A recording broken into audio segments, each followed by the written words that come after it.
Hi friends, welcome back to my channel. So ಇವತ್ತು ಏನು ಮಾಡ್ತಾ ಇದ್ದೀನಿ ಅಂದರೆ ಇವತ್ತು ಸಾಂಬಾರ್ ಪೌಡರ್ ಯಾವ ರೀತಿ ಮಾಡೋದು ಅಂತ ತೋರಿಸ್ತಾ ಇದ್ದೀನಿ. ಸೊ ಸಾಂಬಾರ್ ಪೌಡರು ನಾವು ಸಾಂಬಾರಿಗೆ ಮಾತ್ರ ಅಲ್ಲ, ಸಾಂಬಾರ್ ಪೌಡರ್ ಮಾಡಿದ್ರೆ ಎರಡಕ್ಕೂ ಯೂಸ್ ಆಗೋ ಥರ, ಸೊ ನಾನ್ ವೆಜ್ಜು ವೆಜ್ಜು ಎರಡಕ್ಕೂ ಯೂಸ್ ಆಗೋ ಥರ ಒಂದು ಸಾಂಬಾರ್ ಪೌಡರ್ನ ಮಾಡ್ತಾಯಿದ್ದೀನಿ.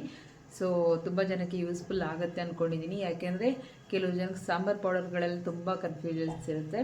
ಸೊ ಯಾವ್ಯಾವ್ದು ಹಾಕಬೇಕು ಏನು ಅಂತ ಕೆಲವು ಜನಕ್ಕೆ ಗೊತ್ತಿರೋರು ಇರ್ತಾರೆ.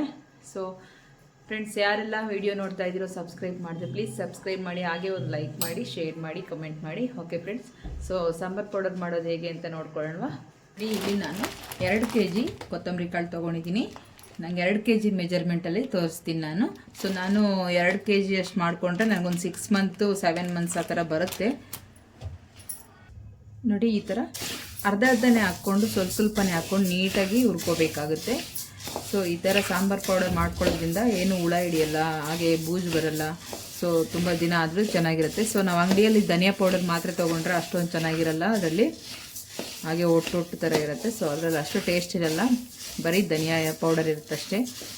ಅದು ಹೈಬ್ರಿಡ್ ಆಗಿರ್ಬೋದು, ನಾಟಿ ಆಗಿರ್ಬೋದು, ಗೊತ್ತಿಲ್ಲ. ಸೊ ಈ ಥರ ನೀವು ಕರೆಕ್ಟಾಗಿರೋ ಕಾಳನ್ನು ತೊಗೊಂಬಂದು, ನಾಟಿ ಕಾಳಾದರೆ ತುಂಬ ಚೆನ್ನಾಗಿ ಬರುತ್ತೆ. ಸೊ ಹೈಬ್ರಿಡಲ್ಲಿ ತೊಗೊಂಡ್ರೆ ನಾವು ಅಷ್ಟು ಒಂದು ಟೇಸ್ಟ್ ಇರಲ್ಲ, ಆಮೇಲೆ ಹಾಗೆ ಸ್ಮೆಲ್ಲು ಕೂಡ ಅಷ್ಟಿರಲ್ಲ.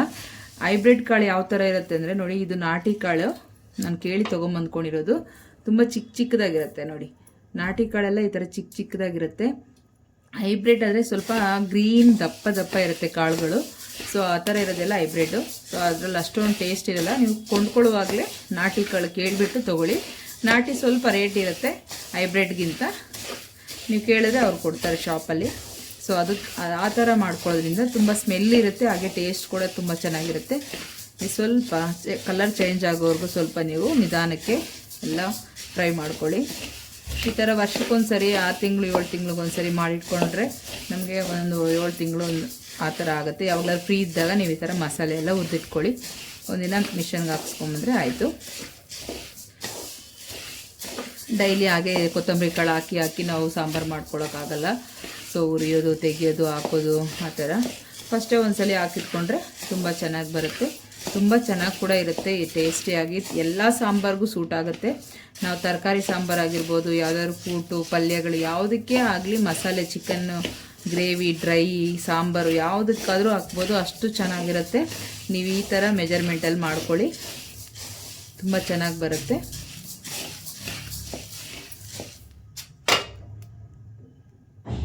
ನೋಡಿ, ಇದು ಕೊತ್ತಂಬರಿ ಕಾಳೆಲ್ಲ ಆಗಿದೆ, ಧನಿಯಾ ನೀಟಾಗಿ ಎಲ್ಲ ಹುರಿದಿದ್ದಾಗಿದೆ. ಸೊ ಇದನ್ನು ತೆಕ್ಕೊಂಬಿಡೋಣ. ಇವಾಗ ನೆಕ್ಸ್ಟ್ ಏನು ಹಾಕೋದು ಅಂತ ನೋಡೋಣ. ಜಾಸ್ತಿ ಸೀದೋಗೋ ಗಂಟ ನೀವು ಬಿಟ್ಕೋಬೇಡಿ, ಅವಾಗ ಅಷ್ಟು ಚೆನ್ನಾಗಿರಲ್ಲ ಸಾಂಬಾರು ಪೌಡರೆಲ್ಲ. ಸ್ವಲ್ಪ ಮಾತ್ರನೇ ಬಿಸಿ ಮಾಡ್ಕೋಬೇಕು. ಕೈಯಲ್ಲಿ ಹಿಡ್ಕೊಂಡು ಈಗ ಮಾಡಿದ್ರೆ ಸ್ವಲ್ಪ ಪುಡಿ ಆಗಬೇಕು ಅಷ್ಟೇ. ನಾನು ಇಲ್ಲೆಲ್ಲ ಮೆಜರ್ಮೆಂಟ್ ಕಪ್ಪಲ್ಲಿ ತೊಗೋತಾ ಇದ್ದೀನಿ ನೋಡಿ. ನಾವು 1 kg ಇದು 150 ಗ್ರಾಮ್ ಇರ್ಬೋದು. ಸೊ 1 kg ಆದರೆ ನಾವು ಇದರಲ್ಲಿ 1 ಹಾಕ್ಕೋಬೋದು. ಈ ಬೇಳೆ ಕಾಳುಗಳೆಲ್ಲ ಇದರಲ್ಲಿ ನಾನು 2 ಹಾಕ್ತಾಯಿದ್ದೀನಿ. ಸೊ 2 kg ಆಗಿರೋದ್ರಿಂದ ಇದರಲ್ಲಿ 2 ಕಪ್ ಅಷ್ಟು ಹಾಕ್ತಾಯಿದ್ದೀನಿ.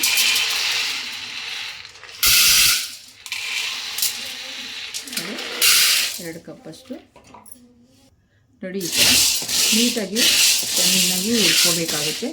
ಸೊ ಚೆನ್ನಾಗಿ ಸ್ವಲ್ಪ ಕಲರ್ ಚೇಂಜ್ ಆಗುತ್ತೆ. ಸೊ ಅಲ್ಲಿವರೆಗೂ ಹುರ್ಕೋಬೇಕಾಗುತ್ತೆ. ಮೆಜರ್ಮೆಂಟಾಗಿ ಮಾಡ್ಕೊಳ್ಳಿ ನೀವು, ತುಂಬ ಚೆನ್ನಾಗೂ ಆಗುತ್ತೆ, ಯಾಕೆ ಜಾಸ್ತಿ ಕೂಡ ಆಗುತ್ತೆ, ಟೇಸ್ಟ್ ಕೂಡ ಇರುತ್ತೆ. ಈ ಥರ ನೀಟಾಗಿ ಕಲರ್ ಚೇಂಜ್ ಆಗಬೇಕು. ಸೊ ಈ ಥರ ಆಗೋವರೆಗೂ ನೀಟಾಗಿ ಹುರ್ಕೋಬೇಕಾಗುತ್ತೆ. ಸೊ ನಾವು ಯಾವುದನ್ನೇ ಕ್ರಮವಾಗಿ ನೀಟಾಗಿ ಮಾಡಿದ್ರೆ ಎಲ್ಲದೇ ಪರ್ಫೆಕ್ಟಾಗಿರುತ್ತೆ. ಸೊ ದೊಡ್ಡವರೇ ಇರಬೇಕು, ಅತ್ತೆ ಇಲ್ಲ ತಾಯಿನೋ ಯಾರು ಇರಬೇಕು ಮಸಾಲೆ ಮಾಡೋದಕ್ಕೆ, ನಮಗೆ ಬರಲ್ಲ ಅನ್ನೋರೆಲ್ಲ ಈಸಿಯಾಗಿ ಮಾಡ್ಕೋಬೋದು ಇವಾಗೆಲ್ಲ. ಸೊ ಅವರೇ ಇರಬೇಕು ಮಾಡೋಕ್ಕೆ ಅಂತ ಅಂದ್ಕೋಬೇಡಿ. ಸೊ ನೀವು ಕೂಡ ಮಾಡಿ, ಎಷ್ಟು ದಿನ ಅಂತ ಅವ್ರ ಮೇಲೂ ಡಿಪೆಂಡ್ ಆಗ್ತೀರಾ. ಸೊ ಚಿಕ್ಕ ವಯಸ್ಸಲ್ಲೂ ಎಲ್ಲ ಥರನೂ ಕಲ್ತ್ಕೋಬೇಕು, ಎಲ್ಲ ಥರನೂ ಮಾಡಬೇಕಾಗತ್ತೆ. ಪ್ರತಿಯೊಂದನ್ನು ದೊಡ್ಡವ್ರ ಮೇಲೆ ಡಿಪೆಂಡ್ ಆಗೋಕ್ಕಾಗಲ್ವಲ್ಲ. ಸೊ ಹಾಗಾಗಿ ನಾವೇ ಕಲ್ತ್ಕೊಂಡು ನಾವೇ ಮಾಡ್ಕೋಬೇಕಾಗತ್ತೆ. ಈ ಥರ ಮಾಡ್ಕೊಳ್ಳಿ, ತುಂಬ ಚೆನ್ನಾಗಿ ಬರುತ್ತೆ. ಸೊ ಕ್ರಮವಾಗಿ ಯಾವ್ಯಾವ ಥರ ಮಾಡಬೇಕು ಅಂತ ಎಲ್ಲ ಹೇಳ್ತಾ ಇರ್ತೀನಿ. ಎಲ್ಲದನ್ನು ಈ ಥರ ಪ್ರೊಸೀಜರಲ್ಲಿ ಮಾಡ್ಕೊಳ್ಳಿ, ತುಂಬ ಚೆನ್ನಾಗಿ ಬರುತ್ತೆ ಸಾಂಬಾರು ಪೌಡರು. ಹಾಗೆ ಇದು ಧನಿಯಾ ಪೌಡರ್ ನಾವು ಮಸಾಲೆ ಚಿಕನ್ ಯಾವುದಕ್ಕಾದ್ರೂ ಯೂಸ್ ಮಾಡ್ಕೋಬೋದಲ್ವ. ಹಾಗಾಗಿ ಅದಕ್ಕೊಂದು ನೀಟಾಗಿ ಯಾವ್ಯಾವ ಥರ ಮಾಡಬೇಕು ಅಂತ ಕ್ರಮವಾಗಿ ಮಾಡ್ಕೊತಾ ಹೋಗೋಣ. ಈಗ ಇದಾಗಿದೆ. ಈಗ ಹೆಸರು ಕಾಳು ಸೇರಿಸ್ಕೊಳ್ಳೋಣ.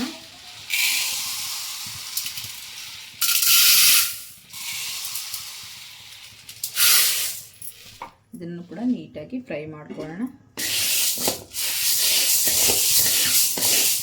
ಇವೆಲ್ಲ ಹಾಕಿ ಮಾಡೋದ್ರಿಂದ ಸಾಂಬಾರು ಕ್ವಾಂಟಿಟಿ ಕೂಡ ಜಾಸ್ತಿ ಆಗುತ್ತೆ, ಹಾಗೆ ಸಾಂಬಾರು ಟೇಸ್ಟ್ ಕೂಡ ಇರುತ್ತೆ. ನಮಗೆ 1 ಸ್ಪೂನು 1.5 ಸ್ಪೂನ್ ಹಾಕ್ಕೊಂಡ್ರು ಕೂಡ ಸಾಂಬಾರು ಥಿಕ್ನೆಸ್ ಕೂಡ ಇರುತ್ತೆ, ಹಾಗೆ ತುಂಬ ಟೇಸ್ಟಿಯಾಗಿರುತ್ತೆ. ಇದು ನೋಡಿ ಈ ಥರ ಕಲರ್ ಇರಬೇಕು. ಸೊ ಈಗ ಆಫ್ ಮಾಡ್ಕೊಳ್ಳೋಣ. ಕಮ್ಮಿ ಮಾಡಿಕೊಂಡು ಇದನ್ನು ತೆಕ್ಕೊಂಬಿಡೋಣ. ನೋಡಿ ಮತ್ತೆ ನಾವು ಅದಕ್ಕೆ ಅಲಸಂದೆ ಕಾಳು ಸೇರಿಸ್ಕೊತಾ ಇದ್ದೀವಿ.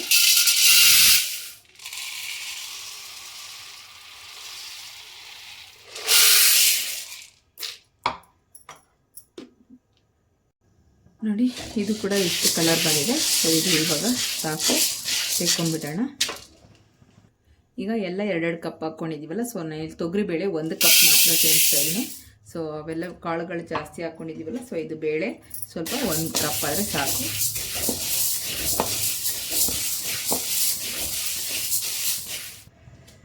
ಸೊ ಇದು ಇನ್ನೊಂದು ಸ್ವಲ್ಪ ಕಲರ್ ಬರಬೇಕು. ಸೊ ಏನಂದರೆ ನಾವು ಮಸಾಲೆ ಐಟಮ್ ಏನಾದ್ರು ಉರಿಬೇಕು ಅಂದರೆ ಕೆಳಗಡೆ ಏನಾದ್ರು ಸ್ಟವ್ ಇಟ್ಕೊಂಡು ಆರಾಮಾಗಿ ಕೂತ್ಕೊಂಡು ನೀಟಾಗಿ ಎಲ್ಲ ಫ್ರೈ ಮಾಡ್ಕೊಳ್ಳಿ. ಸೊ ಇಲ್ಲಾಂದರೆ ತುಂಬ ಕಾಲು ನೋವು ಬಂದುಬಿಡುತ್ತೆ. ಈಗ ಒಂದು 2 ಅವರ್ ಆಗಿಬಿಡುತ್ತೆ. ಎಲ್ಲ ಮಸಾಲೆ ಐಟಮ್ ಎಲ್ಲ ಉರಿಯೋ ಅಷ್ಟರಲ್ಲಿ 2 ಅವರ್ಸ್ ಆಗೋಗುತ್ತೆ. ಕಾಲು ತುಂಬ ಪೇನ್ ಬಂದುಬಿಡುತ್ತೆ. ಸೊ ನಾನು ಕೆಳಗಡೆ ಇಟ್ಕೊಂಡು ಕೂತ್ಕೊಂಡು ಮಾಡಿಲ್ಲ. ಸೊ ನಮ್ಮದು ಸಿಂಗಲ್ ಸ್ಟವ್ ಇಲ್ಲ, ಹಾಗಾಗಿ ಮಾಡ್ಕೊಂಡಿಲ್ಲ. ಯಾರು ಇದ್ದರೆ ನೀವು ಆರಾಮಾಗಿ ಕೆಳಗಡೆ ಕೂತ್ಕೊಂಡೇ ಮಾಡ್ಕೊಳ್ಳಿ, ಅದು ಈಸಿ, ಸ್ವಲ್ಪ ಬೆಟರು. ನಿಂತ್ಕೊಂಡು ಮಾಡೋ ಅಷ್ಟರಲ್ಲಿ ಕೈ ಬಿಡದೆ ತಿರುಗಿಸ್ತಾ ಇರಬೇಕು, ಹಾಗಾಗಿ ಕಾಲು ನೋವು ತುಂಬ ಬರುತ್ತೆ. ಸೊ ಇದಾಗಿದೆ, ತೆಕ್ಕೊಂಬಿಡೋಣ. ಈಗ ನೆಕ್ಸ್ಟ್ ನಾವು 1 ಕಪ್ಪು ಅಕ್ಕಿ. ಸೊ ಇದು 1.25 ಕಪ್ಪು, ಜಾಸ್ತಿ ಬೇಡ. 1 kg ಕೊತ್ತಂಬರಿ ಕಾಳಿಗೆ ಸೊ ನಾವು 1/4 ಕಪ್ ಅಷ್ಟು ಹಾಕ್ಕೊಂಡ್ರೆ ಸಾಕಾಗುತ್ತೆ. ಸೊ ನಾನು ಇಲ್ಲಿ 1.25 ಕಪ್ ಅಷ್ಟು ಹಾಕ್ಕೊಂಡಿದ್ದೀನಿ. ಸೊ ಬೇಳೆ ಕಾಳು ಎಲ್ಲ ಹಾಕಿರ್ತೀವಲ್ಲ, ಅಷ್ಟೊಂದು ಏನು ಬೇಡ. ಸೊ 1/4 ಕಪ್ ಅಷ್ಟು ಹಾಕ್ಕೊಂಡ್ರೆ ಸಾಕಾಗುತ್ತೆ. ಇದು ಆಗಿದೆ, ತೆಕ್ಕೊಳ್ಳೋಣ. ನಾನಿಲ್ಲಿ ಉದ್ದಿನ ಕಾಳು ತೊಗೊತಾ ಇದ್ದೀನಿ, ಉದ್ದಿನ ಬೇಳೆ. ಸೊ ಇದು 1 ಕಪ್ ಅಷ್ಟು ಸಾಕು.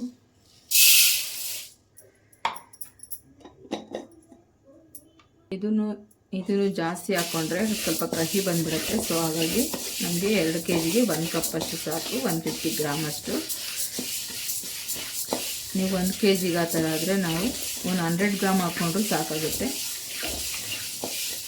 ನೀಟಾಗಿ ಕಲರ್ ಚೇಂಜ್ ಆಗೋವರೆಗೂ ಫ್ರೈ ಮಾಡ್ಕೊಳ್ಳಿ.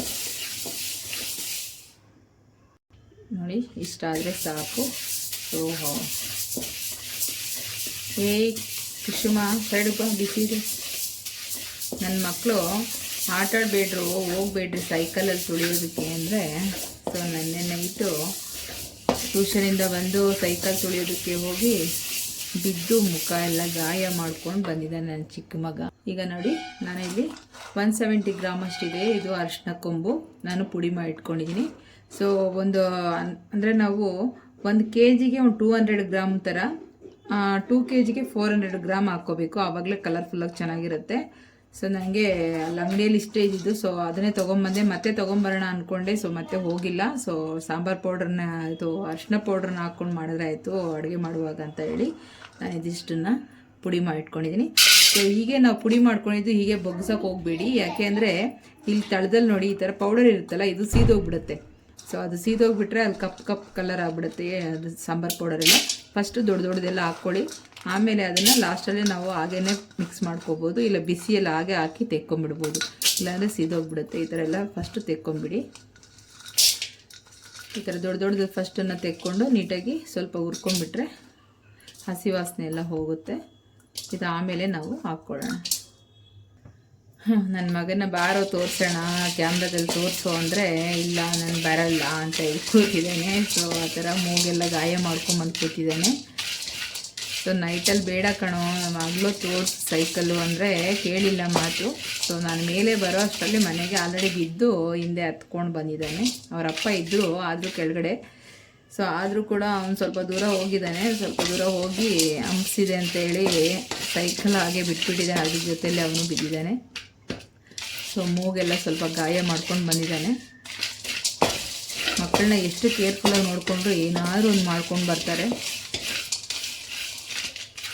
ಏನು ಮಾಡೋದು ಏನೋ ಈ ಮಕ್ಕಳ ಹತ್ರ. ಇದು ಪುಡಿ ಮಾಡ್ಕೊಂಡು ನಾವು ಈ ಥರ ಹುರಿಯುವಾಗ ನೋಡಿ ಈ ಥರ ಹೊಗೆ ಬಂದುಬಿಡುತ್ತೆ. ಸ್ವಲ್ಪ ಸೀದೋಗಿರೋ ಸ್ಮೆಲ್ ಬರುತ್ತಾ ಇರುತ್ತೆ, ಅಂದರೆ ಅದು ಪೌಡರ್ ಥರ ಆಗ್ತಾ ಇರುತ್ತಲ್ಲ, ಸೊ ಅದನ್ನು ಮಾತ್ರ ಸೀದೋಗಿರುತ್ತೆ. ಅರಿಶಿನ ಕೊಂಬು ಸೀದೋಗಿರಲ್ಲ. ಈ ತಳದಲ್ಲಿ ನೋಡಿ ನಾವು ಈ ಥರ ಮಿಕ್ಸ್ ಮಾಡ್ತಾ ಅಲ್ಲಿ ಪೌಡರ್ ಥರ ಆಗಿರುತ್ತೆ ಕೆಲವೊಂದು ಪೀಸಸ್. ಸೊ ನೋಡಿ ಇದು ಅದು ಸೀದೋಗಿರೋದಷ್ಟೇ. ಸೊ ಅರಿಶಿನ ಕೊಂಬು ಸೀದೋಗಿರಲ್ಲ. ಸೊ ಇನ್ನೂ ಹಸಿ ವಾಸನೆ ಹೋಗೋರು ಸ್ವಲ್ಪ ನೀಟಾಗಿ ಫ್ರೈ ಮಾಡ್ಕೊಳ್ಳಿ, ಅದೇನು ಸೀದೋಗಿರಲ್ಲ. ಏನಕ್ಕಿದು ಅರಿಶಿನ ಕೊಂಬು ಹಾಗೆ ಪುಡಿ ಮಾಡಿ ಹಾಕ್ಕೋಬೋದು ಅನ್ನೋದು ಕೆಲವೊಬ್ರಿಗೆ ಇರ್ಬೋದು ಡೌಟು. ಸೊ ಕೆಲವೊಬ್ರಿಗೆ ಏನಂದರೆ ಇದು ಅರಿಶಿನ ಕೊಂಬು ಸ್ವಲ್ಪ ಹಸಿ ಇರುತ್ತೆ, ಸ್ವಲ್ಪ ಅಂದರೆ ಒಣಗಿದ್ರೂ ಕೂಡ ಅದು ಮಿಷನಲ್ಲಿ ಹಾಕ್ಸಿದಾಗ ಏನಾಗಿರುತ್ತೆ ಅಂದರೆ ಅದು ಮೆಲ್ಟ್ ಆದಂಗೆ ಆಗುತ್ತೆ, ಸ್ವಲ್ಪ ಹಸಿ ಇರುತ್ತೆ. ಹಿಟ್ಟು ಸ್ವಲ್ಪ ಹಸಿ ಬರುತ್ತೆ. ಸೊ ನಾವು ಈ ಥರ ಫ್ರೈ ಮಾಡ್ಕೊಂಡು ಆಗೋದ್ರಿಂದ ಸ್ವಲ್ಪ ಗರಿ ಇರುತ್ತೆ, ನೀಟಾಗಿ ಪೌಡರ್ ಆಗುತ್ತೆ ನಮಗೆ. ಸೊ ಮೆತ್ತಗಿರಲ್ಲ, ನೀಟಾಗಿ ಪೌಡರ್ ಆಗುತ್ತಲ್ಲ, ಸೊ ಹಾಗಾಗಿ ಸಾಂಬಾರು ಪೌಡರ್ ನೀಟಾಗಿ ಮಿಕ್ಸ್ ಆಗುತ್ತೆ. ಸೊ ಹಾಗಾಗಿ ಇದನ್ನು ಕೂಡ ಫ್ರೈ ಮಾಡ್ಕೋಬೇಕು. ಈಗ ಮೇಲೆ ಮಾತ್ರ ತೆಕ್ಕೊಂಡು ಆ ಕಪ್ಪು ಕಲರ್ ಆಗಿದೆಯಲ್ಲ, ಸೊ ಕೆಳಗಡೆ ಅದನ್ನು ಚೆಲ್ಲಿಬಿಡಿ, ಪರವಾಗಿಲ್ಲ, ಅದರಲ್ಲಿ ಹಾಕ್ಕೊಳ್ಳೋಕೆ ಹೋಗ್ಬಿಡಿ ನೀವು. ಇದಾಗಿದೆ, ತೆಕ್ಕೊತೀನಿ ಈಗ. ನೋಡಿ ಈ ಥರ ಗಸಿ ಇರುತ್ತೆ ಕೆಳಗಡೆ, ಇದನ್ನು ಹಾಕ್ಕೋಬೇಡಿ, ಇದನ್ನು ಚೆಲ್ಲಿಬಿಡಿ. ಈಗ ಬೇಳೆ ಕಾಳುಗಳೆಲ್ಲ ಆಯ್ತಲ್ಲ, ಸೊ ನಾವೀಗ ಮಸಾಲೆನ ರೆಡಿ ಮಾಡ್ಕೊಳ್ಳೋಣ. ಸೊ ಮಸಾಲೆ ಎಲ್ಲ ಹಾಕ್ಕೊಂಡು, ಸೊ ನಾನಿಲ್ಲಿ ನೋಡಿ ಪೆಪ್ಪರು 50 ಗ್ರಾಮ್ ಅಷ್ಟು ಹಾಕ್ತಾಯಿದ್ದೀನಿ. ನೋಡಿ 50 ಗ್ರಾಮ್ ಅಷ್ಟಿದೆ ಇದು. ಸೊ ನಾನು 2 kgಗೆ 50 ಗ್ರಾಮು ಕಾಳು ಮೆಣಸು,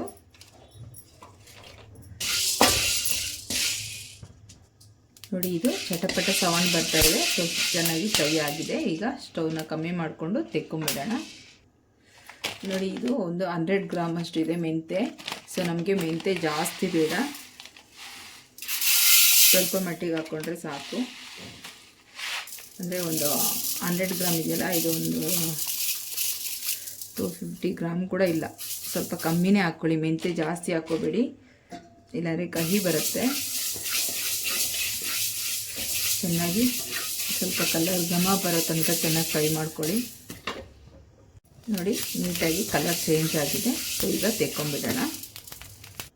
ನೋಡಿ ನಾನಿಲ್ಲಿ ಸಾಸಿವೆ 100 ಗ್ರಾಮ್ ಅಷ್ಟು ತೊಗೊಂಡಿದ್ದೀನಿ. 100 ಗ್ರಾಮು ಹಾಗೆ ಇನ್ನೂ ಸ್ವಲ್ಪ ಸೇರಿಸ್ಕೋಬೇಕಾಗುತ್ತೆ. ಇನ್ನೊಂದು ಸ್ವಲ್ಪ ಒಂದು ಹಿಡಿಯಷ್ಟು ಸೇರಿಸ್ಕೊಳ್ಳೋಣ, ಅಂದರೆ ಒಂದು 150 ಗ್ರಾಮ್ ಅಂದ್ಕೊಳ್ಳಿ. ಸೊ 100 ಗ್ರಾಮ್ ಪ್ಯಾಕೆಟಲ್ಲಿ ಇತ್ತು. ಸೊ ನಾನು ಅದಕ್ಕೆ ಇನ್ನೊಂದು ಸ್ವಲ್ಪ ಮನೇಲಿರೋ ಸೇರಿಸ್ತಾ ಇದ್ದೀನಿ. 150 ಗ್ರಾಮ್ ಅಷ್ಟು ಸಾಸಿವೆ. ನೀಟಾಗಿ ಚಟಪಟ ಸೌಂಡ್ ಬರೋವರೆಗೂ ನೀಟಾಗಿ ಫ್ರೈ ಮಾಡ್ಕೊಳ್ಳಿ. ಚೆನ್ನಾಗಿ ಚಟಪಟ ಸೌಂಡ್ ಬರ್ತಿದೆ, ಹಾಗೆ ಕಲರ್ ಕೂಡ ಚೇಂಜ್ ಆಗಿದೆ. ಸೊ ಈಗ ಇದನ್ನು ಆಫ್ ಮಾಡ್ಕೊಂಡು ತೆಕ್ಕೊಳ್ಳಿ. ಈಗ ನಾವು ಜೀರಿಗೆ ಹಾಕ್ಕೊಳ್ಳೋಣ. ನೋಡಿ ಇದರಲ್ಲಿ ನಾನು ಒಂದು 3/4 ಕಪ್ಪಷ್ಟು ಹಾಕ್ಕೋತಾ ಇದ್ದೀನಿ. ಸೊ ಜಾಸ್ತಿ ಅಂದರೆ ಬರೀ ಸಾಂಬಾರಿಗೆ ನಾವು ಏನಂದರೆ ನಾವು ತರಕಾರಿ ಸಾಂಬಾರಿಗೆ ಯೂಸ್ ಮಾಡೋದಾದರೆ, ಬರೀ ಅದಕ್ಕೆ ಮಾತ್ರನೇ ಯೂಸ್ ಮಾಡೋದಾದರೆ ಇದರಲ್ಲಿ ನಾವು 250 ಗ್ರಾಮ್ ಹಾಕ್ಕೋಬೋದು. ಸೊ ನಾನು ಇಲ್ಲಿ ಸಾಂಬಾರು, ಚಿಕನ್, ಮಟನ್ ಎಲ್ಲದಕ್ಕೂ ಯೂಸ್ ಮಾಡೋದ್ರಿಂದ ಜಾಸ್ತಿ ಕ್ವಾಂಟಿಟಿಯಲ್ಲಿ ನಾನು ಜೀರಿಗೆ ಹಾಕ್ತಾಯಿಲ್ಲ. ಸೊ ಕಮ್ಮಿ ಹಾಕ್ಕೋತಾ ಇದ್ದೀನಿ. ಸೊ ಜೀರಿಗೆ ಕೂಡ ಚೆನ್ನಾಗಿ ಒಳ್ಳೆ ಘಮ ಬರ್ತಿದೆ, ಜೀರಿಗೆ ಹುರಿಯೋದು. ಸೊ ಇವಾಗ ಜೀರಿಗೆ ಕೂಡ ನೀಟಾಗಿ ಫ್ರೈ ಆಗಿದೆ.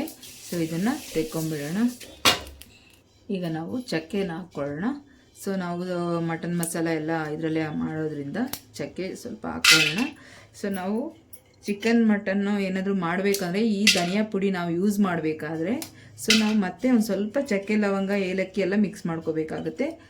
ನಾವು ಮತ್ತೆ ಬೇಳೆ ಸಾಂಬಾರು, ತರಕಾರಿ ಸಾಂಬಾರು ಮಾಡಬೇಕಾದ್ರೆ ಅದಕ್ಕೆ ಚಕ್ಕೆ, ಲವಂಗ ಏನೂ ಹಾಕಲ್ವಲ್ಲ. ಸೊ ಬರೀ ಸಾಂಬಾರು ಪೌಡರ್ ಯೂಸ್ ಆಗುತ್ತೆ, ಆವಾಗಲೂ ಚೆನ್ನಾಗಿರುತ್ತೆ. ಸೊ ನಾವು ಮತ್ತೆ ಇದೇ ಸಾಂಬಾರು ಪೌಡರ್ ನಾವು ಚಿಕನ್, ಮಟನ್ಗೆ ಯೂಸ್ ಮಾಡೋದ್ರಿಂದ ಸೊ ನಾವು ಆವಾಗ ಮಾಡೋ ಟೈಮಲ್ಲಿ ಸ್ವಲ್ಪ ಒಂದು ಪೀಸ್ ಚಕ್ಕೆ, ಲವಂಗ, ಏಲಕ್ಕಿ ಹಾಕ್ಕೊಳ್ಳೋದ್ರಿಂದ ಸಾಕಾಗುತ್ತೆ. ಯಾಕೆಂದರೆ ಇದರಲ್ಲಿ ಆಲ್ಮೋಸ್ಟ್ ಫಸ್ಟೇ ನಾವು ಸ್ವಲ್ಪ ಹಾಕಿರ್ತೀವಲ್ಲ. ಸೊ ಹಾಗಾಗಿ ಒಂದು 100 ಗ್ರಾಮ್ ಅಷ್ಟು 150 ಗ್ರಾಮ್ ಅಷ್ಟು ಹಾಕ್ಕೊಳ್ಳಿ.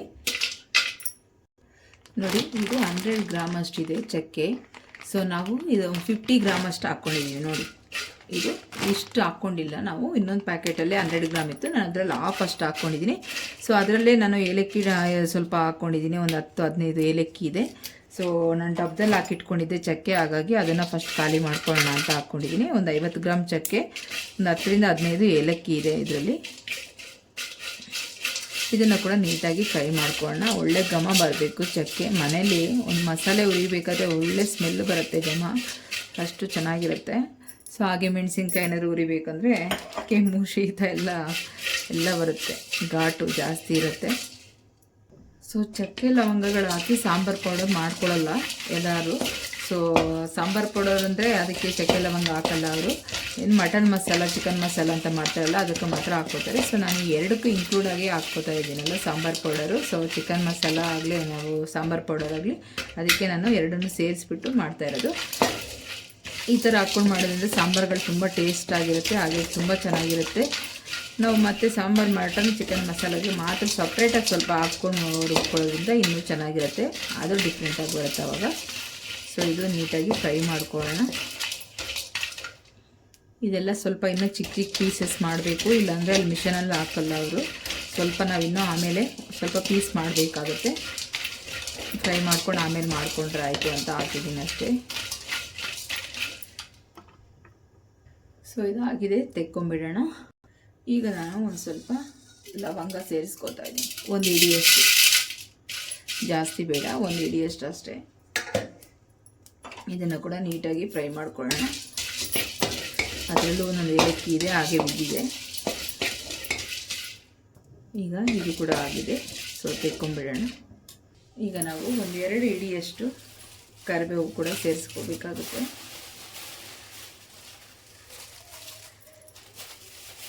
ನಾನು ಇಲ್ಲೊಂದು 2 ಹಿಡಿಯಷ್ಟು ಸೇರಿಸ್ಕೊಂಡಿದ್ದೀನಿ. ಸೊ ಕರಿಬೇವು ನೀವು ಒಣಗಿಸಿಟ್ಕೊಂಡು ಆಮೇಲೆ ಅದನ್ನು ಹಾಗೆ ಸ್ವಲ್ಪ ಹಾಗೆ ಹಾಕ್ಕೋಬೋದು ಧನಿಯಾ ಕೊತ್ತಂಬರಿ ಕಾಳು ಜೊತೆಲಿ. ಸೊ ಅದನ್ನು ಸ್ವಲ್ಪ ಫ್ರೈ ಮಾಡಿಕೊಂಡ್ರೂ ಸಾಕಾಗುತ್ತೆ. ಸೊ ಅದನ್ನೇನು ಫ್ರೈ ಮಾಡಲಿಲ್ಲ ಅಂದರೂ ಪರವಾಗಿಲ್ಲ, ಫ್ರೈ ಮಾಡಿದ್ರೂ ಪರವಾಗಿಲ್ಲ. ಸೊ ನಾನು ಹಸಿದೆ ಇದೆಯನ್ನು ಹಾಗಾಗಿ ನೀಟಾಗಿ ಫ್ರೈ ಮಾಡ್ತಾಯಿದ್ದೀನಿ, ಇಲ್ಲಾಂದರೆ ಇದನ್ನು ಪೌಡರ್ ಆಗಲ್ಲ ಹಸಿದು. ಸೊ ಹಾಗಾಗಿ ಒಣಗಿಸಿಲ್ಲ ನಾನು. ಸೊ ಬೆಂಗಳೂರಲ್ಲಿ ಸ್ವಲ್ಪ ಮಳೆ ಜಾಸ್ತಿ ಇದೆ, ಇವಾಗ ಸ್ವಲ್ಪ ಕಮ್ಮಿ ಆಗಿದೆ. ಯಾವಾಗ ಮಳೆ ಬರುತ್ತೋ ಯಾವಾಗ ಬಿಸಿಲು ಬರುತ್ತೋ ಗೊತ್ತಾಗ್ತಿಲ್ಲ, ಆ ಥರ ಆಗಿದೆ. ಸೊ ನಾನು ಹಾಗೆ ತೊಗೊಂಬಂದು ಅದನ್ನೇ ಫ್ರೈ ಮಾಡ್ತಾಯಿದ್ದೀನಿ. ಬಿಸಿಲಿತ್ತು ಅಂದರೆ ನೀವು ನೀಟಾಗಿ 1-2 ದಿನ ಮುಂಚೆ ತಂದಿಟ್ಟರೆ ಅದೇ ಒಣ್ಕೊಂಬಿಡುತ್ತೆ. ಸೊ ನಾನು ಫ್ರಿಜ್ಜಲ್ಲೇ ಇಟ್ಟಿದ್ದೆ, ಹಾಗಾಗಿ ಅದು ಒಣಗಿರಲಿಲ್ಲ. ಸೊ ಚೆನ್ನಾಗಿ ಆದರೂ ರೋಸ್ಟ್ ಮಾಡಿದ್ರೆ ಸರಿ ಹೋಗುತ್ತೆ, ಅದೇನು ಪರವಾಗಿಲ್ಲ. ನೋಡಿ ಈ ಥರ ನೀಟಾಗಿ ಫ್ರೈ ಆಗಬೇಕು. ನೋಡಿ ಈ ಥರ ಸೌಂಡ್ ಬರುತ್ತೆ, ನೋಡಿ ಎಲ್ಲ ಗರಿ ಗರಿ ಆಗಿರುತ್ತೆ. ಸೊ ಈ ಥರ ಇರಬೇಕು, ಇಲ್ಲಾಂದರೆ ಮತ್ತೆ ಅದು ಹಸಿ ಇದ್ದರೆ ಅದು ನೀಟಾಗಿ ಇದಾಗಲ್ಲ. ಸೊ ಈ ಥರ ಸೌಂಡ್ ಬರುತ್ತೆ ನೋಡಿ, ನೀಟಾಗಿ ಎಲ್ಲ ಫ್ರೈ ಆಗಿರಬೇಕು. ಸೊ ಈಗ ಆಗಿದೆ, ತೆಕ್ಕೊಳ್ಳೋಣ. ನಾನೀಗ ಒಣಮೆಣಸಿನ್ಕಾಯಿ ಹಾಕ್ಕೋತಾ ಇದ್ದೀನಿ. ಸೊ ಒಂದು ಅರ್ಧ kg 3/4 kg ಇರ್ಬೋದು. ಸೊ ಇದು ನಾನು ವೆಯ್ಟ್ ಮಾಡ್ತಾನಿದ್ದೆಲ್ಲ. ಸೊ ಹಾಗಾಗಿ ಸೊ ಮನೆಯಲ್ಲಿ ಘಾಟ್ ಆಗದೇ ಇರಬೇಕು, ಕೆಮ್ಮು ಈ ಥರ ಎಲ್ಲ ಬರುತ್ತಲ್ಲ, ಸ್ವಲ್ಪ ನಮಗೆ ಒಣಮೆಣಸಿನ್ಕಾಯಿ ಡ್ರೈ ಆಗಿ ರೋಸ್ಟ್ ಮಾಡೋದ್ರಿಂದ ನಮಗೆ ಕೆಮ್ಮು ಜಾಸ್ತಿ ಬರುತ್ತೆ. ಸೊ ನಾವು ಇದನ್ನು ಸ್ವಲ್ಪ ಆಯಿಲ್ನ ಸೇರಿಸಿ 1 ಸ್ಪೂನಷ್ಟು ಚೆನ್ನಾಗಿ ಫ್ರೈ ಮಾಡ್ಕೊಳ್ಳಿ, ಆವಾಗ ಅಷ್ಟು ಕೆಮ್ಮು ಬರೋದಿಲ್ಲ. ಇದು ಚೆನ್ನಾಗಿ ಖಾರ ಇರುವಂಥ ಮೆಣಸಿನ್ಕಾಯಿ ಇದು. ಸೊ ಇದು ಮೊನ್ನೆನೇ ನಾನು ತೊಳೆದ್ಬಿಟ್ಟು ಒಣಗಾಕಿದ್ದೆ ಬಿಸಿಲಿದ್ದಾಗ, ಹಾಗಾಗಿ ಸರಿ ಹೋಯಿತು. ಸೊ ಯಾವುದೇ ಮೆಣಸಿನ್ಕಾಯಿ ಆಗಲಿ ನೀಟಾಗಿ ತೊಳ್ಕೊಳ್ಳಿ, ಗಲೀಜಿರುತ್ತೆ, ಅದೆಲ್ಲ ಕಡೆ ಎಲ್ಲ ತುಳಿದಾಡ್ಬಿಟ್ಟಿರ್ತಾರೆ ಒಣಗಿಸುವಾಗೆಲ್ಲ. ಸೊ ನೀಟಾಗಿ ತೊಳೆದ್ಬಿಟ್ಟು ನೀವು ಹಾಕ್ಕೊಳ್ಳಿ. ನಾನಿಲ್ಲೊಂದು ಸ್ಪೂನಷ್ಟು ಆಯಿಲ್ನ ಸೇರಿಸ್ಕೊಂಡು ನೀಟಾಗಿ ಫ್ರೈ ಮಾಡ್ಕೊತಾ ಇದ್ದೀನಿ. ಮನೇಲಿ ಮಕ್ಕಳಿದ್ದಾರೆ, ಸೊ ತುಂಬ ಕೆಮ್ಮು ಬರುತ್ತೆ ಅಂತ. ಸೊ ಆಚೆ ಎಲ್ಲರೂ ಪ್ಲೇಸ್ ಇದ್ದರೆ ಆಚೆನೇ ಮಸಾಲೆ ಪದಾರ್ಥಗಳೆಲ್ಲ ನೀಟಾಗಿ ರೋಸ್ಟ್ ಮಾಡ್ಕೋಬೋದು, ಚೆನ್ನಾಗಿ ಹುರ್ಕೋಬೋದು. ಸೊ ನಂಗೆ ಆಚೆ ಅಷ್ಟು ಪ್ಲೇಸ್ ಇಲ್ಲ, ಹಾಗಾಗಿ ಮನೆ ಒಳಗಡೆ ಮಾಡ್ತಾಯಿರೋದು. ಸೊ ಘಾಟು ಜಾಸ್ತಿ ಬರುತ್ತೆ. ಸೊ ಘಾಟು ಸ್ವಲ್ಪ ಕಮ್ಮಿ ಪ್ರಮಾಣದಲ್ಲಿ ಬರುತ್ತೆ, ಸೊ ಆಯಿಲ್ ಹಾಕಿರೋದ್ರಿಂದ. ಇಲ್ಲ ಅಂದರೆ ತುಂಬ ಜಾಸ್ತಿ ಘಾಟು ಬರುತ್ತೆ. ಈ ಥರ ಆಯಿಲ್ 1 ಸ್ಪೂನ್ನ ಸೇರಿಸ್ಕೊಂಡು ನೀವು ಮೆಣಸಿನ್ಕಾಯಿ ಹುರ್ಕೊಳ್ಳೋದ್ರಿಂದ ಘಾಟು ಪ್ರಮಾಣ ಕಮ್ಮಿ ಆಗುತ್ತೆ. ಸೊ ನಿಮಗೂ ಈ ಟಿಪ್ಸ್ ಇಷ್ಟ ಆಗಿದ್ದರೆ ನೀವು ಯೂಸ್ ಮಾಡ್ಕೊಳ್ಳಿ. ತುಂಬ ಜನ ಏನು ಮಾಡ್ತಾರೆ ಅಂದರೆ ಫ್ರೆಂಡ್ಸ್, ನಾವು ಮೆಣಸಿನ್ಕಾಯಿ ಉರಿಯುವಾಗ ಸೊ ಇದು ಕಡ್ಡಿಗಳಿದೆಯಲ್ಲ, ಸೊ ಈ ಕಡ್ಡಿನೆಲ್ಲ ತೆಗೆದುಬಿಡ್ತಾರೆ. ಸೊ ಇದನ್ನೇನು ತೆಗಿಯೋ ಅವಶ್ಯಕತೆ ಇಲ್ಲ, ಹೀಗೆ ಹಾಕ್ಕೊಳ್ಳಿ, ಚೆನ್ನಾಗಿರುತ್ತೆ. ಸೊ ಖಾರದ ಪುಡಿ, ಧನಿಯಾ ಪುಡಿ, ಘಾಟ್ ಸ್ವಲ್ಪ ಆ ಕಡ್ಡಿಯಲ್ಲೂ ಕೂಡ ಖಾರ ಅಂಶ ಇರುತ್ತೆ. ಸೊ ನೀವು ಅರ್ಧ ಕಟ್ ಮಾಡಿ ಬೇಕಾದರೆ ಹಾಕ್ಕೋಬೋದು ಈ ಥರ. ಈ ಥರ ತೆಗೆದುಬಿಟ್ಟು ಕೂಡ ಹಾಕ್ಕೋಬೋದು, ಇಲ್ಲಾಂದರೆ ಹೀಗೆ ಹಾಕ್ಕೋಬೋದು, ಏನೂ ಆಗಲ್ಲ.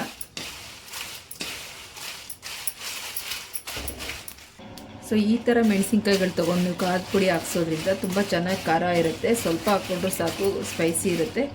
ಸೊ ನಾವು ಈಗ ಅದರಲ್ಲಿ ಮಿಕ್ಸ್ ಮಾಡ್ಕೊಳ್ಳೋದ್ರಿಂದ ಇವಾಗ ನಾವು ಬೇರೆ ಸಾಂಬಾರಿಗೆ ಅಷ್ಟೊಂದು ಖಾರದ ಪುಡಿ ಅವಶ್ಯಕತೆ ಇರಲ್ಲ, ಸ್ವಲ್ಪ ಮಟ್ಟಿಗೆ ಹಾಕ್ಕೋಬೋದು ಅಷ್ಟೇ. ಇದು ಅಷ್ಟು ಖಾರ ಇರುತ್ತೆ.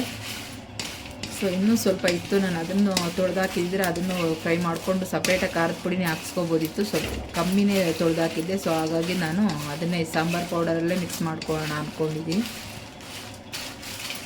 ಸಪ್ರೇಟಾಗಿ ಮಾಡಿಕೊಂಡ್ರೆ ಸಪ್ರೇಟಾಗಿ ಹಾಕ್ಕೋಬೇಕು, ಬೇಕಂದರೆ ನೀವು ಅದರಲ್ಲಿ ಮಿಕ್ಸ್ ಮಾಡಿ ಕೂಡ ಮಾಡ್ಕೋಬೋದು. ಸಾಕಾಗಿದೆ. ಸೊ ತೆಗೆದುಬಿಡೋಣ ಇದನ್ನು, ಇಷ್ಟ ಆದರೆ ಸಾಕು. ಸೊ ಮಿಕ್ಕಿದ್ದು ಕೂಡ ಸೇರಿಸ್ಕೊಂಡು ಇದನ್ನು ಕೂಡ ಫ್ರೈ ಮಾಡ್ಕೊಂಡ್ಬಿಡೋಣ. ಸೊ ನಿಮ್ಮ ಮೆಣಸಿನ್ಕಾಯಿ ಹುರಿಯುವಾಗ ಈ ಥರ ಸೌಟಲ್ಲಿ ಮಾಡ್ಕೊಳ್ಳೋದು ಕಷ್ಟ ಆಗುತ್ತೆ ಅನ್ನೋವಾಗ ನೋಡಿ, ನೀವು ಈ ಥರ ಫೋರ್ಕ್ ತೊಗೊಂಡು ಈ ಥರ ಮಾಡ್ಕೊಳ್ಳೋದ್ರಿಂದ ಈಸಿಯಾಗಿ ಕೂಡ ಆಗುತ್ತೆ.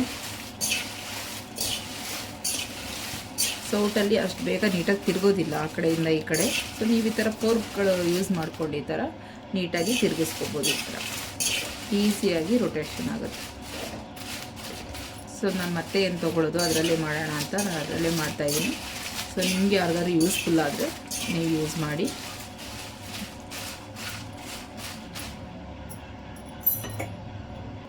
ನೋಡಿ ಇದು ಕೂಡ ಆಗಿದೆ, ತೆಕ್ಕೊಂಬಿಡೋಣ. ನೋಡಿ ಇಷ್ಟು ಮೆಣಸಿನ್ಕಾಯಿ ಬುದ್ದು ಕೂಡ ಅಷ್ಟೊಂದು ಘಾಟು ಇರಲ್ಲ. ಸೊ ಆಯಿಲ್ ಸೇರಿಸ್ಕೊಂಡು ನೀವು ಫ್ರೈ ಮಾಡ್ಕೊಳ್ಳಿ. ಸ್ವಲ್ಪ ಒಂದು 2-3 ಡ್ರಾಪು ಇಲ್ಲ 1 ಸ್ಪೂನ್ ಅಷ್ಟೇ, ಜಾಸ್ತಿ ಹಾಕ್ಕೋಬೇಡಿ. ಇಲ್ಲಾಂದರೆ ಮಿಷನಲ್ಲಿ ಹಾಕ್ಸುವಾಗ ನಾವು ಎಲ್ಲ ಅಂಟ್ಕೊಂಡ್ಬಿಡುತ್ತೆ, ಆಯಿಲ್ಗೆ ಮಿಷನ್ ಕಲ್ಲಲ್ಲೇ ಅಂಟ್ಕೊಂಡ್ಬಿಡುತ್ತೆ. ಸೊ ಇವಾಗ ಸಾಕು, ತೆಗೆದುಬಿಡೋಣ. ನೋಡಿ ನೀವು ಎಲ್ಲ ಫ್ರೈ ಮಾಡ್ಕೊಂಡ್ಮೇಲೆ ಈ ಥರ ಏನಾದರೂ ಒಂದು ಬಟ್ಟೆನೋ ಒಂದು ಬೆಡ್ ಕವರೋ ಯಾವುದಾದ್ರೂ ಒಂದು ಹಾಕ್ಬಿಟ್ಟು ನೀವು ಒಣಗಾಕೋಬೇಕಾಗುತ್ತೆ. ಸೊ ಫ್ರೈ ಮಾಡಿದ ತಕ್ಷಣ ನೀವು ಡೈರೆಕ್ಟಾಗಿ ಒಂದು ಡಬ್ಬದಲ್ಲಿ ಹಾಕ್ಕೊಂಡು ತೊಗೊಂಡೋಗಿ ಮಿಷನ್ಗೆ ಹಾಕಿಸ್ಬೇಡಿ. ಯಾಕೆಂದರೆ ಬಿಸಿ ಇರೋ ಕಾರಣದಿಂದ ಒಳಗಡೆ ಮೆಲ್ಟ್ ಥರ ಆಗುತ್ತೆ, ಅಂದರೆ ಮೆತ್ತಗೆ ಆಗಿಬಿಟ್ಟಿರುತ್ತೆ ಎಲ್ಲ ಕಾಳೆಲ್ಲ. ಸೊ ಬಿಸಿಲಿದ್ರೆ ನೀವು ಬಿಸಿಲಿಗೆ ಒಂದು 2-3 ಅವರ್ಸ್ ಹಾಕ್ಕೊಳ್ಳಿ. ಇಲ್ಲ ಇವಾಗ ನಮಗೆ ಅಂತೂ ಇಲ್ಲಿ ಮಳೆ ಯಾವಾಗ ಬಿಸಿಲು ಯಾವಾಗ ಗೊತ್ತಿಲ್ಲ. ಸೊ ಹಾಗಾಗಿ ನಾನು ಮನೆಯಲ್ಲೇ ಎಲ್ಲ ಅಳ್ಕೊಂಡಿದ್ದೀನಿ.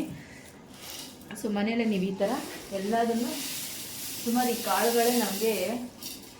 ಕಾಳುಗಳೇ ಸುಮಾರು ಒಂದು 2-3 kg ಅಷ್ಟು ಆಗಿದೆ. ಅಂದರೆ ಎಲ್ಲ ಮಸಾಲೆಗಳು, ಈ ಮಸಾಲೆ ಎಲ್ಲ ಸೇರಿಸಿ ಒಂದು 2-3 kg ಅದೇ ಇದೆ. ಸೊ ಇದು 2 kg. ಸೊ ಇದೆಲ್ಲ ಒಟ್ಟಿಗೆ ಎಷ್ಟು ಆಗುತ್ತೆ. ಹಾಗೆ ಒಣಮೆಣಸಿನ್ಕಾಯಿ ಮಸಾಲೆ ಪದಾರ್ಥ ಎಲ್ಲ ಸ್ವಲ್ಪ ಫ್ಯಾನ್ ಗಾಳಿಗೆ ಹಾಕ್ಕೊಂಬಿಡಿ. ಸ್ವಲ್ಪ ಚೆನ್ನಾಗಿ ಡ್ರೈ ಆಗಬೇಕು. ಅಂದರೆ ನಾವು ಹಾಗೆ ಡಬ್ಬಕ್ಕೆ ತುಂಬೋದ್ರಿಂದ ಅದು ಮೆತ್ತಗಾಗ್ಬಿಡುತ್ತೆ. ಸೊ ಒಣಗಾಕ್ಕೊಂಡು ಆಮೇಲೆ ಮಿಷನ್ಗೆ ಹಾಕಿಸಿ ತುಂಬ ಚೆನ್ನಾಗಿ ಬರುತ್ತೆ. ತುಂಬ ದಿನ ಇಟ್ಕೊಂಡ್ರು ಕೂಡ ತುಂಬ ಯೂಸ್ಫುಲ್ಲಾಗಿ ಚೆನ್ನಾಗಿರುತ್ತೆ. ಸೊ ಒಣಮೆಣಸಿನ್ಕಾಯಿ ಕೂಡ ನಾನೆಲ್ಲ ಇವಾಗ ಅಳ್ಕೊತೀನಿ.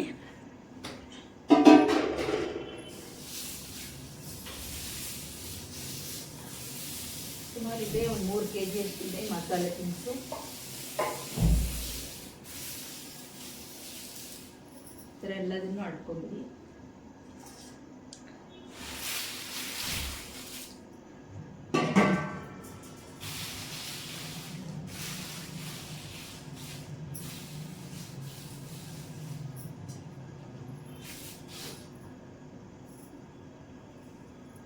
ಸೊ ಫ್ಯಾನ್ಗಳಿಗೆ ಬಿಟ್ಬಿಟ್ಟು ಒಂದು 2 ಅವರ್ಸ್ ಹೀಗೆ ಬಿಟ್ಬಿಡಿ.